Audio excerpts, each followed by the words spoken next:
बिस्मिल्लाहिर्रहमानिर्रहीम। अस्सलाम वालेकुम। नारिफुल न्यूज़ की खास खबरों के साथ मैं हूं तहा। रमजान की रहमतें बरकतें आप लोगों को बहुत बहुत मुबारक हों।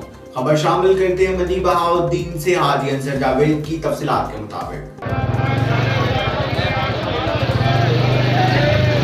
डिप्टी कमिश्नर तारिक अली बसरा ने सब्जी व फल मंडी का दौरा किया। डिप्टी कमिश्नर ने दौरा बोली में अमल का जायजा लिया और खुद अपनी निगरानी में सब्जी और फल की बोली करवाई। हुकूमत पंजाब की हिदायत के मुताबिक अवाम उन्नास को महंगाई से रिलीफ फराहम करने के लिए तमाम इक़दाम किए जा रहे हैं। डिप्टी कमिश्नर तारिक अली बसरा का कहना, फलों और सब्जियों की कीमतों में नाजायज़ मुनाफाखोरी करने वालों के खिलाफ सख्ती से निपटा जाएगा।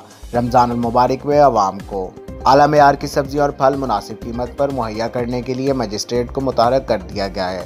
डिप्टी कमिश्नर आड़ती हजरात मार्केट कमेटी की जानिब से तयशुदा कीमतें ही वसूल करें। डिप्टी कमिश्नर का कहना, प्राइस एक्ट और दीगर खिलाफ वर्जियों पर FIRs और गिरफ्तारियां अमल में लाई जाएंगी।